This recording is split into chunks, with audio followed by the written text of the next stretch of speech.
Literature English language में आपका chapter 1 शुरू हुआ था। इसका हमने आपको पीडीएफ भेजा था सेंटेंसेस, इसको वाक्य कहते हैं।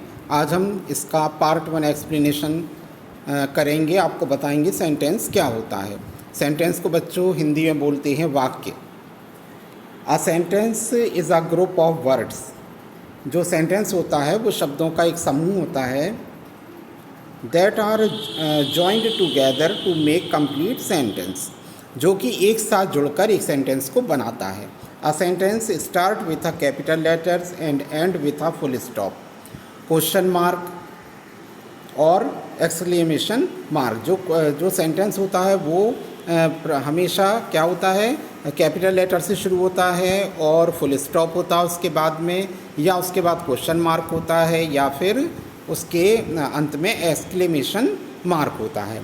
A sentence is made up of 2 parts, subject and predicate. एक सेंटेंस हमेशा 2 पार्ट से मिलकर बनता है। एक तो सब्जेक्ट होता है उसका और दूसरा प्रेडिकेट होता है। तो बच्चों जो शब्दों का जो समूह होता है, जो वर्ड्स का ग्रुप होता है, जिसका कि एक सही अर्थ देता है, वही सेंटेंस कहलाता है। अब देखिए बच्चों, सब्जेक्ट एंड प्रेडिकेट क्या होता है। एक सेंटेंस के 2 पार्ट होते हैं, पहला होता है उसका सब्जेक्ट और दूसरा प्रेडिकेट।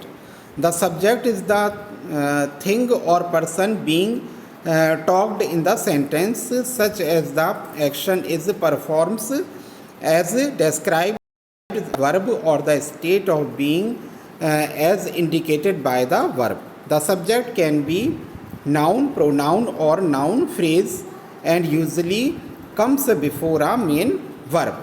जो सब्जेक्ट होता है वो नाउन या प्रोनाउन हो सकता है या नाउन फ्रेज हो सकता है, और ये जो है वर्ब से पहले आता है। और इसके ही विषय में जो हम बात करते हैं वो प्रेडिकेट होता है, और जो सब्जेक्ट होता है वो नाउन या प्रोनाउन का जो पार्ट होता है वो होता है। जैसे जगबीर किक्स द बॉल, तो इसमें देखिए जगबीर जो है वो सब्जेक्ट है और किक्स द बॉल जगबीर के विषय में जो कहा जा रहा है वो प्रेडिकेट है, तो किक्स द बॉल जो है वो प्रेडिकेट कहलाएगा। चिल्ड्रन प्ले क्रिकेट, बच्चे क्रिकेट खेलते हैं, तो चिल्ड्रन ये नाउन प्रोनाउन है, तो ये सब्जेक्ट हुआ, और प्ले क्रिकेट ये प्रेडिकेट हुआ है। ठीक है। Jagbir in sentence 1 and children in sentence 2 for this school in sentence 3 are played first. They are the subject in their respective sentence. ठीक है। इसमें जो है ये वाला, ये और ये चिल्ड्रन ऑफ दिस स्कूल, ये इतना जो है ये सब्जेक्ट होगा। ठीक है, क्योंकि ये नाउन फ्रेज हो गया, पूरी एक नाउन फ्रेज कहलाता है ये स्कूल के, इस स्कूल के बच्चे।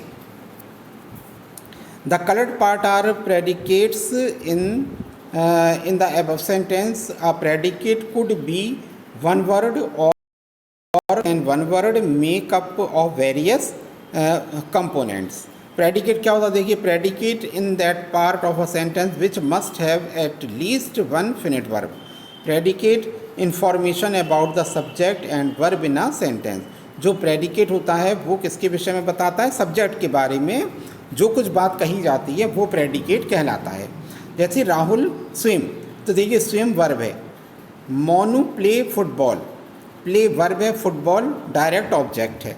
ठीक है, तो ये जो है स्विम ये हुआ प्रेडिकेट। राहुल के विषय में क्या कहा जा रहा है कि वो तैरता है। ठीक है, तो राहुल स्विम, तो राहुल सब्जेक्ट हुआ और swim predicate. Monu play football, Monu subject, play football जो प्रेडिकेट हुआ है। आई एम देयर टीचर, आई, तो इसमें आई और एम जो है वो वर्ब हुआ, टीचर कॉम्प्लीमेंट हुआ। I give them history lesson, give verb, them indirect object, history lesson direct object. तो इस तरीके से बच्चों सब्जेक्ट और प्रेडिकेट है ये, और इसमें आपको सेंटेंस की डेफिनेशन को समझना है, लर्न करना है, और इसके सब्जेक्ट एंड प्रेडिकेट जो पार्ट होते हैं उसको अच्छी तरह से समझना है। इसके बाद इस चैप्टर में आपको काइंड्स ऑफ सेंटेंसेस का वीडियो जाएगा, जिसमें हम आपको जो सेंटेंस कितने प्रकार की होती हैं इसके विषय में एक्सप्लेनेशन करेंगे और फिर बाद में इसके क्वेश्चन आंसर्स आपको भेजे जाएंगे।